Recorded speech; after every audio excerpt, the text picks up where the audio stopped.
अस्सलामुअलैकुम। Iran Israel जंग में अब तुर्की की भी एंट्री हो चुकी है। तुर्की के प्रेसिडेंट रजब तैयब एर्दोगान ने इसराइल को सख्त पैगाम दिया है। इन्होंने कहा कि अगर इसराइल ने आग से खेलना बंद नहीं किया और रीजन के पीस प्रोसेस में रुकावट डालता रहा तो तुर्की इसराइल को सबक सिखाएगा। अब अगर लेबनान या ईरान पर कोई भी हमला होता है तो उसे तुर्की पर हमला समझा जाएगा। इनका कहना है कि पूरा रीजन ऑलरेडी टेंशन में है और किसी भी नए अटैक से सिचुएशन और ज्यादा खराब हो सकती है। एर्दोगन ने वार्न किया है कि तुर्किया अपनी सिक्योरिटी और अपने अलायंसेस की दिफा के लिए हर कदम उठाने को तैयार है। ये बयान ऐसे वक्त पर आया है जब मिडिल ईस्ट में टेंशन ऑलरेडी हाई है, खास तौर पर लेबनान और ईरान के हवाले से चल रही सिचुएशन के दरमियान। देखिए, काफ़ी लोगों का यही मानना था। कुछ एक्सपर्ट जो है पॉडकास्ट के दौरान ये भी कह रहे थे कि अब ईरान के बाद सिर्फ और सिर्फ तुर्की की बारी रहेगी, क्योंकि इस्लामिक मुल्कों में जो सबसे ताकतवर दो मुल्क है वो ईरान और तुर्की है। तो ईरान के ऊपर सुपर पावर ने हमला तो कर दिया, कमज़ोर करने की कोशिश की, ईरान तो कमज़ोर नहीं हुआ, लेकिन इसके बाद तुर्की पर भी नज़र रहेगी, इसलिए तुर्की पहले ही मैदान में आ चुका है अब। तो आज की बड़ी न्यूज़ सुबह से आप देख रहे होंगे कि अमेरिका और ईरान के दरमियान जो अहम सीज फायर टास्क पाकिस्तान के दारुल हुकूमत इस्लामाबाद में हो रही थी, ये 14 घंटे तक चलने के बाद बगैर किसी फैसले के ख़त्म हो गई। और इस पूरी सूरत हाल ने न सिर्फ रीजनल बल्कि ग्लोबल सतह पर तशवीश की लहर दौड़ा दी है। तफसीलात के मुताबिक ये हाई लेवल नेगोशिएशन इतवार के यानी आज के रोज़ सुबह के करीब अपने अख्तिताम को पहुंचा, जब दोनों तरफ के वफ्द ने लगातार 14 घंटे तक मुश्किल और सख्त गुफ्तगू की, लेकिन इसके बावजूद किसी फाइनल एग्रीमेंट तक नहीं पहुंच सके। अमेरिका के वाइस प्रेसिडेंट जेडी वेंस ने खुद इस बात की तस्दीक की कि अमेरिका डेलीगेशन इस्लामाबाद छोड़कर वापस वाशिंगटन जा रहा है और टॉक्स का कोई नतीजा नहीं निकला। उनका कहना था कि हम किसी भी मुआहदे तक नहीं पहुंच सके, जो कि इस बात को वाज़ेह निशानी है कि दोनों मुल्कों के दरमियान अभी भी गहरी खला मौजूद है।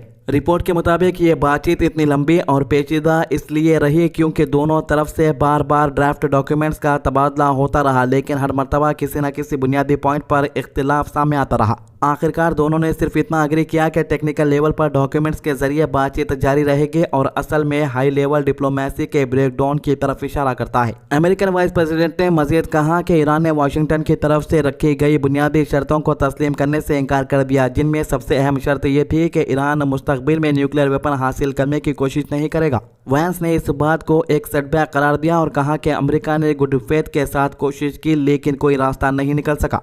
दूसरी तरफ ईरान के स्टेट मीडिया ने बिल्कुल मुख्तलिफ नैरेटिव पेश किया। ईरान की तस्नीम न्यूज़ एजेंसी ने रिपोर्ट किया है कि बातचीत के फेल होने की असल वजह अमेरिका के ज़्यादा और गैर वाक़ई डिमांड्स थी, जिनकी वजह से किसी कॉमन फ्रेमवर्क पर इत्तेफाक मुमकिन नहीं हो सका। यानी दोनों तरफ अपनी अपनी पोजीशन पर कायम है और दोष एक दूसरे पर डाला जा रहा है। ईरान की तरफ से यह भी सिग्नल दिया गया है कि फिलहाल किसी नए राउंड ऑफ टॉक्स का कोई प्लान नहीं है। फार्स न्यूज़ एजेंसी ने एक सोर्स के हवाले से बताया कि ईरानियन नेगोशिएटिंग टीम के करीबी ज़राए कहते हैं कि अमेरिका असल में बातचीत से निकलने का बहाना ढूंढ रहा था। इन्होंने यह भी इल्ज़ाम लगाया कि वाशिंगटन ने अपने एक्सपेक्टेशन को कम नहीं किया और ऐसे कंसेशंस मांगता रहा जो उस जंग के दौरान हासिल नहीं किए जा सकते, जिसने बातचीत को और ज़्यादा मुश्किल बना दिया। इस्लामाबाद में पहले राउंड के दौरान भी माहौल बहुत अनस्टेबल रहा। एक पाकिस्तानी सोर्स ने बताया कि दोनों तरफ के रवैये में बार बार तब्दीली आती रही, कभी माहौल ठंडा हो जाता और कभी गर्मी बढ़ जाती थी। ये मूड स्विंग्स इस बात का सबूत है कि नेगोशिएशंस कितनी नाजुक और सेंसिटिव स्टेज पर थी। वाइस प्रेसिडेंट वैंस ने यह भी कहा कि अमेरिका में एक फ्लेक्सिबल और कम्प्रेहेंसिव डील पेश की थी, लेकिन ईरानियन साइड के साथ किसी भी पॉइंट पर प्रोग्रेस नहीं हो सकी। इन्होंने बताया कि वो लगातार यूएस प्रेसिडेंट डोनाल्ड ट्रंप के साथ राब्ते में थे और कई मरतबा ट्रंप से बात भी की। इसके अलावा secretary of state Marco Rubio, treasury secretary Scott Bessent और सेंट्रल कमांड के हेड एडमिरल ब्रैड कूपर के साथ भी मुसलसल मशवरे होते रहे। इनका कहना था कि पूरी टीम गुड फेथ के साथ नेगोशिएशन कर रही थी। इन बातचीत की क़ियादत अमेरिका की तरफ से जेडी वेंस कर रहे थे, जबकि ईरान की तरफ से parliament speaker Mohammad Bagher Ghalibaf और फॉरेन मिनिस्टर अब्बास अगरची इन प्रोसेस में शामिल थे। ईरानियन फॉरेन मिनिस्ट्री के स्पोकपर्सन इस्माइल बागई ने कहा है कि यह बातचीत बहुत इंटेंसिव थी और हफ्ते की सुबह से लगातार मैसेजेस और ड्राफ्ट टेक्स्ट का तबादला होता रहा, जिसमें पाकिस्तानी मीडिएटर का किरदार अदा किया। इसी दौरान कुछ रिपोर्ट ये भी सामने आई कि रशिया ने ईरान को shoulder fired air defence system भेजने की तैयारी की है, जो इस बात की तरफ इशारा करता है कि तेहरान सीज फायर के दौरान अपनी मिलिट्री ताकत को दोबारा मजबूत कर रहा है। ये डेवलपमेंट भी नेगोशिएशंस को और ज्यादा पेचीदा बना रहा है। दूसरी तरफ लेबनान में सिचुएशन अभी भी सख्त है और यहाँ जंग जारी है। सौतन लेबनान के मुख्तलिफ इलाके जिनमें क़ियोनैन, कफर, हारिस, रशाफ, सरबीन, काना और हल्टा फार्म के करीबी इलाके शामिल है, इसराइली एयर स्ट्राइक का निशाना बने हैं। इन हमलों के नतीजे में नुकसान और हलाकत की रिपोर्ट भी सामने आई।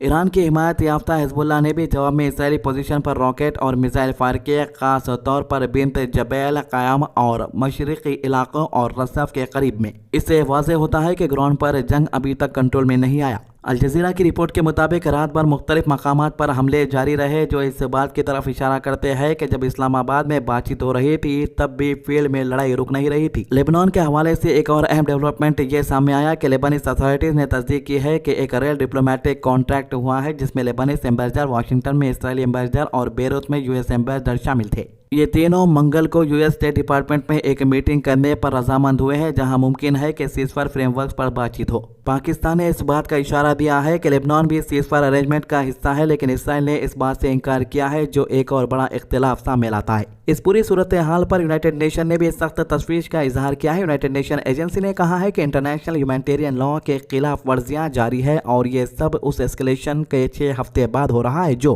फरवरी 28 को यूएस और इसराइल स्ट्राइक्स के बाद शुरू हुआ था। यूनाइटेड नेशन के सीनियर ऑफिशियल्स, जिनमें ह्यूमैनिटेरियन चीफ टॉम फ्लेक्चर भी शामिल है, उन्होंने जोर दिया कि जंग के भी कुछ कवायद होते हैं और उन पर अमल करना जरूरी है हर मुल्क के लिए। सौरतन लेबनान में इंसानी सूरत हाल भी बहुत नाजुक होती जा रही है। यूनिसेफ ने वार्न किया है कि कई हॉस्पिटल्स जो दूर दराज इलाकों में है वो अब बिल्कुल कट ऑफ हो चुके हैं, जहां मदद पहुंचाना बिल्कुल मुश्किल हो गया है। एजेंसी ने बताया है कि वो मेडिकल सप्लाई, साफ पानी, हाइजीन किट और बच्चों के लिए जरूरी सामान फराहम करने की कोशिश कर रहे हैं, लेकिन ये मदद काफ़ी नहीं है और मजीद सपोर्ट की ज़रूरत है। आखिरी तौर पर अगर ओवरऑल सूरत हाल का जायज़ा लिया जाए तो ये वाज़ेह होता है कि सीज़फायर बहुत मुश्किल है और किसी भी वक्त टूट सकता है। दोनों तरफ अपनी अपनी रेड लाइन्स पर कायम है। दोनों मुल्क ना अमेरिका पीछे हटने को तैयार है और ना ईरान अपनी पोजीशन बदलने को राजी है। स्टेट ऑफ हॉर्मुज़ की टेंशन, लेबनान में जारी जंग और बाहरी मिलिट्री सपोर्ट के इम्कान ने इस जंग को और ज़्यादा पेचीदा बना दिया है।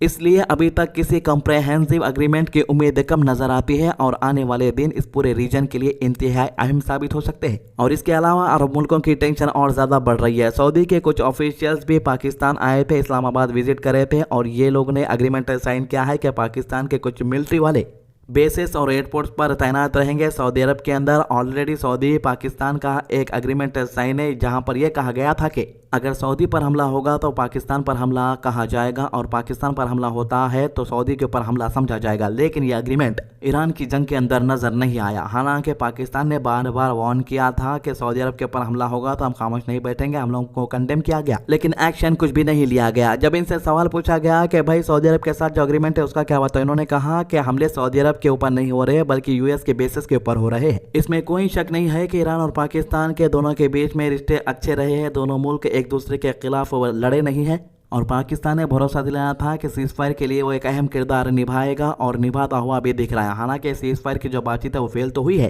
लेकिन दरवाजे पूरी तरीके से बंद नहीं हुए हैं। ये थी आज की इस अहम खबर की मुकम्मल तफसीलात। देखिए, हम छोटी छोटी अपडेट का एक अलग वीडियो नहीं बनाते, इसीलिए हम सुबह से शाम तक का इंतजार करते हैं और जो भी मेन हेडलाइंस रहती है, चाहे वो जंग रिलेटेड रहने दो या मिडिल ईस्ट की टेंशन रहने दो, वो आप तक पहुंचाते हैं। आप सभी से रिक्वेस्ट है कि हमारे चैनल को सब्सक्राइब कीजिए, वीडियोस को ज़्यादा से ज़्यादा लोगों तक शेयर कीजिए। अल्लाह हाफिज़।